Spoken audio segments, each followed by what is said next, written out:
How's it going, guys? It's Gary here. I hope you're very well on this beautiful Sunday morning, probably. It's been a longer Sunday morning because we got an extra hour today. So that's one of the reasons why I wanted to do this video, because I've got a bit of extra time.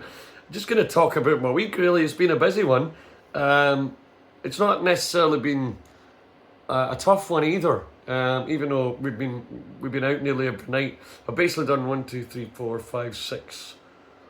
Yeah, 6 gigs in 6 days, but it hasn't felt like a tough one because there wasn't a lot of travelling involved. Like, the gigs are always great. I just love doing making music for a living anyway. But sometimes the travelling can be the toughest bit of it. So anyway, Monday we were at I was at the Howling Wolf in Glasgow, which if you've never been, is a dedicated thing. It might actually be Scotland's only dedicated blues bar, right? And it's been around for over 10 years now. It's called the Howling Wolf, and it's number 100 Bath Street. If you're ever in the town, go and check it out. It's got live music every single night. On Mondays and Tuesdays, the live music's only 11 till midnight, but every other night of the week, you got at least 2 to 3 hours of live music going on. In fact, definitely check out Charlotte Marshall's Killing Floor Jam on a Sunday if you're a singer or musician, or a singer or musician. I didn't mean that. I should have said. Went with the old adagio of drummer or musician, but never mind. If you're a musician of any kind and you want to get up and have a jam, check out the Howling Wolf on Sundays. But anyway, I was in Howling Wolf on Monday there, which I regularly do solo gigs there, maybe once a month or maybe twice a month. And like I said, I was only in from 11 till 12. I was playing the acoustic, just basically having a jam and singing just to myself, not jamming with anybody. Just basically played some of my own songs, played some covers, just played some requests for the audience, whatever they wanted to hear, which is, I love playing requests because, you know, some musicians, some acts will kind of look at it like, no, I just want to play what I want to play. But you got to remember, like, you're there to provide a service, and that service is mainly to make sure that people have a good time on their night out, because times is fucking hard, you know what I mean? And people might only have one night out a week. And if they spend that one night, you know, watching you play, you should be able to, I mean, especially if they don't already know who you are and what your songs are like, you kind of want to just give them what they want and make sure they have a good time. My thing's always, well, in certain venues, it's bums on seats and money in the till. You know what I mean? And it's as simple as that. Or feet on the floor, as in the dance floor. Feet on the floor, money in the till, and then everybody's happy. You know what I mean? So, and the more you play music that they like or enjoy, the more likely that's going to happen. So I don't really feel snobby, but I sometimes make jokes about it and that, but I'm not really snobby about the music we play. You get sick of certain songs, like, I kind of don't want to name any, but like Belter or you know, Sex on Fire and things like that get a bit boring after a while. But I mean, even Kings of Leon are sick of Sex on Fire, to be fair. But I mean, I'm even sick of some of my own songs. If people might want to hear some original stuff, but they always ask for the same one. But we're not at the level where we would ever say no to that, because we're just glad if people want to listen to our own stuff anyway. But I sold a few CDs on Monday night as well, which was a good thing, obviously. You know, people just came up and said, "Oh, who was that song by?" And I said, "Oh, that was one of mine." And they were like, "Oh, have you got any CDs?" I was like, "I bloody well do." There you go. So that'll be I'll make a nice beer map for them, or it'll probably get jammed in the CD player of their, 2009 Ford Transit. That's the only place people have CD players anymore, is in old vans. So anyway, Wednesday night, I was off on Tuesday night. Wednesday night I was at Maggie's Rock and Rodeo in Glasgow, which is an amazing bar for if you like country music. I sometimes still do a little bit of blues there, a bit of indie. I'll take requests, but inevitably you're probably going to hear Wagon Wheel, bit of Taylor Swift, some Luke Combs. I usually try and play some Brad Paisley and Keith Urban, things like that. You know, I mean, Johnny Cash, obviously. And I usually finish with Country Roads by John Denver. In fact, there was a woman in with a group of pals, and that she just came in like 5 minutes before I was meant to finish. So I ended up doing an extra 10 minutes because it turns out it was her birthday, and it was her 80th birthday. Because I was like, "Oh, you got a sash on you? Like, what does that say there?" And she was like, "I'm 80." And I was like, congratulations for being 80. I'm 41 now, so I'm starting to realise how much respect we should have for people who actually reach an age higher than that. Because, oh man, she must have, looked after herself to be 80-year-old. So she was out with her pals and that, and I could tell they weren't really digging the tune that I was playing as they'd walked in. They were just sitting there like, what the hell's this? I can't remember what it was. Something like probably a Brad Paisley B-side or something like that. Oh no,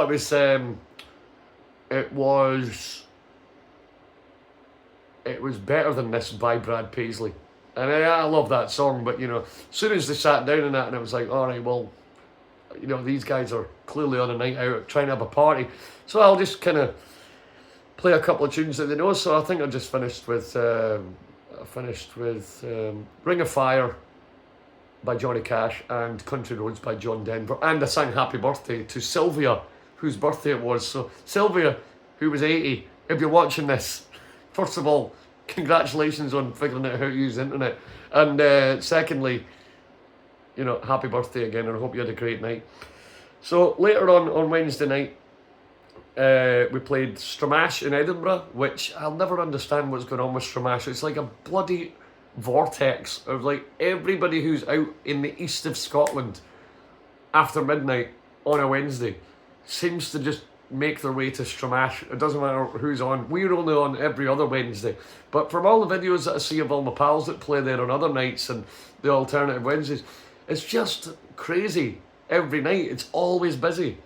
And I just think it's just such an unusual thing, because some other places that we play, it's like, oh, is it going to be busy tonight? Is it not? Stramash just always seems to be, so it's just, if you're out and about in Edinburgh, you're almost guaranteed a great night at Stramash, unless you don't like pop, like what we do, which is like pop punk and new metal and stuff like that when we're in Stramash. So yeah, if you do like that, and plus we always play a lot of requests in there as well, and sometimes we've even been known to, like, if people request the same song like two weeks in a row, we'll just learn it and play it for them because they're regulars, and no, but there's usually like at least 100 to 120 people there, so that's pretty good going, And then Thursday night we were in Howlin' Wolf in Glasgow, which is 100 Bath Street. It's number 100 Bath Street. So I was in Wolf again on Thursday, and that was with the band. So some of you who might know me from Three Card Trick elsewhere would know that we're normally just a three-piece. So it's me, the drummer, and the bass player, is Gibby and Dean. And but when we play the Howlin' Wolf, and it's a long story because we've been playing Howlin' Wolf since it opened about 11 and a half years ago. And when we started playing it, we were just a three-piece because it was just acoustic acts, because there was a problem with noise complaints from surrounding areas, surrounding businesses or something like that. I don't know what businesses on Bath Street are open at like 11 at night, because we play 11 till 2. So we had to play acoustic, but for some reason we ended up, like, over the years just kind of ramping it up a little bit so we could play as a full band. But when we got to the point that we were playing 3 hours instead of the 2 hours, because it used to be 10 till 12, then it was 11 till 1. Seems weird to say this, like, going back, it's because it's just, for the longest time, it's been 11 till 2 every Thursday. But yeah, I felt like in myself that I don't have the chops to pull off 3 hours of blues music just myself, like with the drum, with Gibby and Dean, because I'm the only lead instrument. Do you know what I mean? Like, actually, you got keys and sax and guitars and what else? You got violins and harmonicas. These are all kind of known as like lead instruments, and that they frequently play lead solos, or they might, they're kind of known for doing the lead melodies of songs. But I didn't feel like I had the chops as a guitar player. I still don't, to be able to pull off 3 hours, because I love Stevie Ray Vaughan, Brad Paisley, John Mayer and guys like this.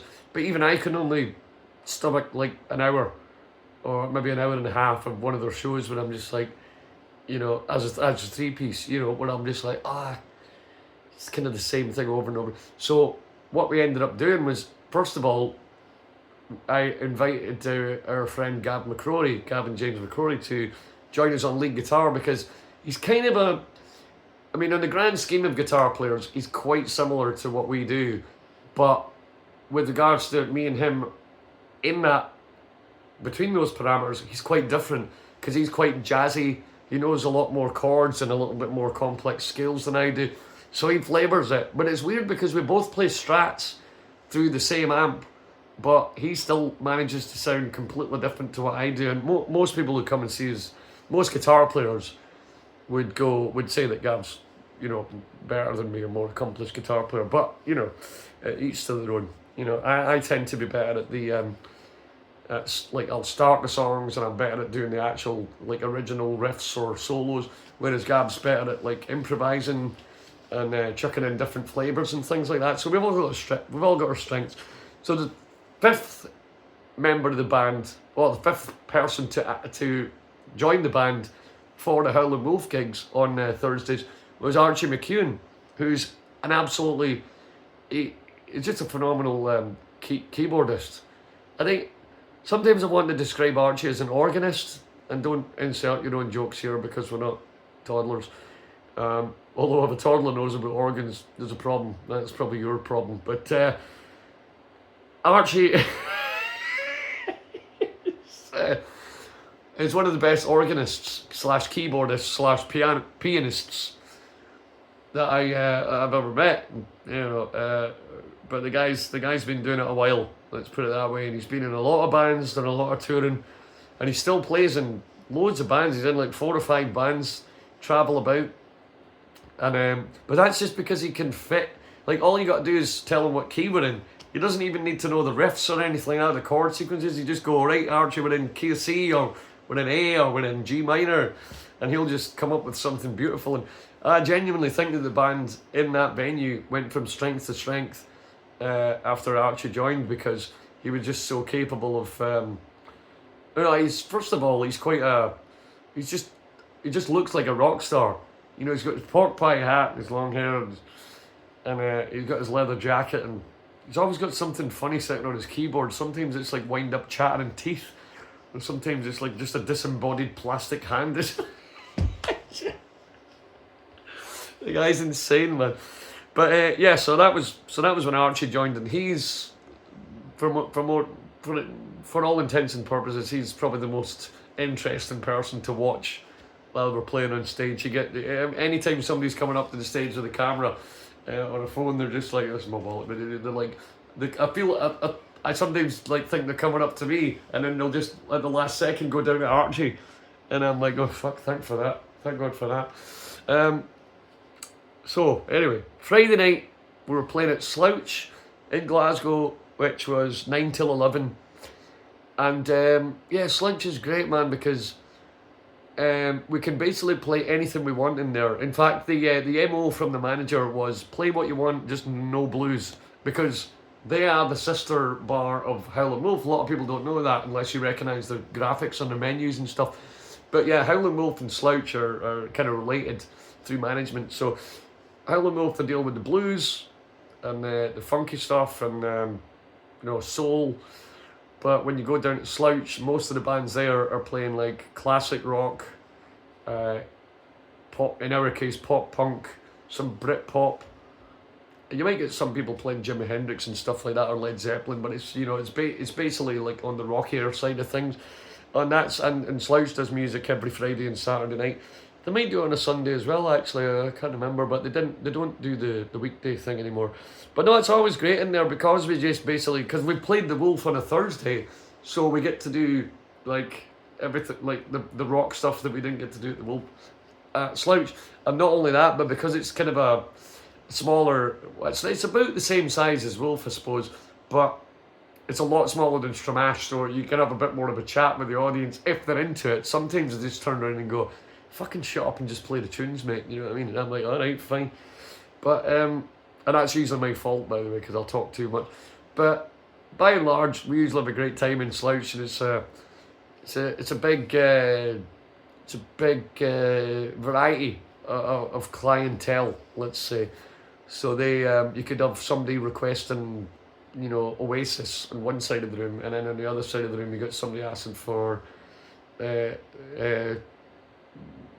Bizkit or like Rammstein or Metallica, and then you go back to this side of the room and somebody's asking for Taylor Swift, which I mean, you know what my thoughts are on Taylor Swift, or you probably could assume. But I think she's great, and I don't mind playing her songs because people, like I said earlier, people want to hear them, and that's your job, is to play. But the good thing about the flexibility that we have with some of these venues is that we're allowed to, even when we play songs that we're not necessarily, into, we just change them up and play them our own way. So if we're playing Shake It Off by Taylor Swift, we're going to play it like Blink-182 might play it. You know what I mean? In fact, when we do Shake It Off, I try and make the guitar sound like the song Ghosts on the Dance Floor from the Blink album Neighborhood. And I just think every song that you'd think that I'd be bored of playing, I find a different way to enjoy it. Like Proud Mary, me and Dean started adding in the middle eight from Welcome to Paradise by Green Day. We can't do it every time because some wedding people would just be like, what the fuck are you doing? But if we ever play at a pub gig or a rockier wedding, we'll just add that bit in. But aside from that, I end up putting the solo changes nearly every time, but I just enjoy playing the solo in Proud Mary because it's a cool chord sequence to play over, And over the years, we kind of, between me and the other two guys in the band, because remember, Three Card Trick is mostly a three-piece. I went on for a while there about Howlin' Wolf gigs, but that's literally the only ones where it's a five-piece, alright? But me and the other two guys in Three Card Trick, you find your own way through playing certain songs like that you've played over and over again, and I think that's true of some famous bands as well. Like the band Counting Crows, and his name Adam Duritz. He is famous for not ever singing the melody for the song exactly like the record. And at the time when I was younger, when I was like 12 or 13 and I found this band, I was like, oh, that's really annoying when you see the live clips and it's like, oh, he's not singing it like the record. But now that I'm 41 and I've played, I mean, obviously they're not all my own songs. Some of them are, and I'm sick of some of my own as well. But you kind of get to realise why they do that, because it can be a bit boring after a while. Having said that, he's not playing Mr. Jones 300 nights a year, is he? The way that I am fucking Dakota and Sex on Fire and that, so... But it's weird being a guitar player because it is really the only instrument where you do get to play something totally different every night if you want to, because you couldn't really change like the bass line for I'm trying to think of, like Can't Stop by the Chili's. It needs to be that riff. But you can obviously improvise a bit later on, but that's maybe not a good example because Flea is known for his improvisation. But maybe just say like The Chain by Fleetwood Mac. It needs to have that bass line all the time. But with guitar, you've got your main riff, and then especially when you're playing stuff like AC/DC, I don't really think that any AC/DC song, apart from maybe Highway to Hell, has got a definitive guitar solo. Maybe Back in Black as well. I'm kind of shitting on my own point here, but I don't think any AC/DC guitar solo, or most classic rock really, has got a definitive guitar. So I think even the original artists would play with the solo, unless you're Pink Floyd or a Pink Floyd fan. You would have to play exactly like the record. But everybody's got their own opinion on that. All I'm trying to say is guys like Jimi Hendrix and Angus Young and Clapton and Stevie Ray Vaughan and B.B. King and Jimmy Page, and did I say Hendrix already? But yeah, him as well. They would never play the same solo twice live. Like, they don't even remember what they played on the record sometimes. So of course they wouldn't play the solo the same live. So I kind of follow that. Billy Gibbons, that was who I was thinking of there. Anyway, what was going on about there? Right, so we finished talking about Slouch. We've got we had a Coast Entertainment's wedding on Saturday night there, which was just last night, and it was at a place called, it was a new venue for us, called Roodley Barn, Roodlea Barn in Ayr. And barn gigs can be weird because sometimes there's no like if you play in a hotel room or something like that, there's usually a lot of soft furnishings in that. Like, but in barns, it's literally just concrete floor, wood or metal, and glass, and it's just sound. I'm just talking about the sound here, so the sound bounces around all over the place.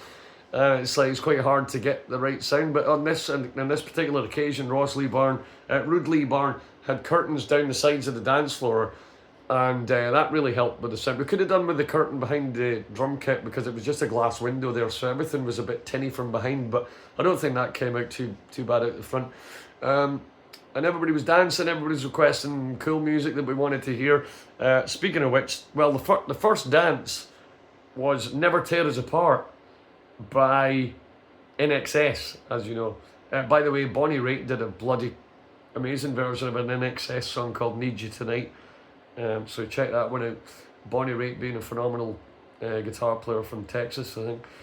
So Never Tear Us Apart. Other requests for the night, for last night's wedding, were David Bowie, The Cure, The Clash, classic rock, grunge. It gets even more mental than that. For a wedding, right? Deftones, Queens of the Stone Age, Nine Inch Nails, Rammstein, Rage Against the Machine, Marilyn Manson, and the groom, Drew, also liked synthwave groups like Carpenter Brute and Gunship. Right, now needless to say, we didn't get around to learning any or playing any Carpenter Brute or Gunship, but they were suitably happy with the rest of the stuff we played. Luckily, the bride said she was into post-punk, alternative, indie, and shoegaze, so we obviously played plenty of that, which is right in our ballpark. So no, we all had a great night. Everybody said they loved it. I got some video footage, so I'll probably post that at some point in a video in the future. But anyway, that's my week in a nutshell. I realise it was probably quite boring to anybody who doesn't know me, and you probably turned off within the first 30 seconds. But thanks for watching anyway, guys, and I'm going to try and do one of these every week just to give you a rundown of what's been going on with the band and what I've been up to, and just give you a bit of more of an insight into my life. Hold on a minute. Sorry, just got a wee bit of Brucey bonus information for you now, because I bought this guitar about 3 years ago, and it's laid dormant in a box, because when I bought it, it was black. I thought it was black. When you think about 3 years ago, it was lockdown. Now it's, but the advert looked like the guitar was black, but I'm actually really glad now that it's green. Check it out. That is a Gretsch Streamliner 2122, I think. No, 2622 T. T being the fact that it's got a tremolo in it. Now I had to do a little bit of work on this one because it was sitting in the box for 3 whole years. So I don't know why I'm playing it, it's not even plugged in. But the knob here, that's the volume knob for the neck pickup, was very crackly. Now, I'm not blaming Gretsch or the supplier, which I think was Tallman, because it delivered it perfectly.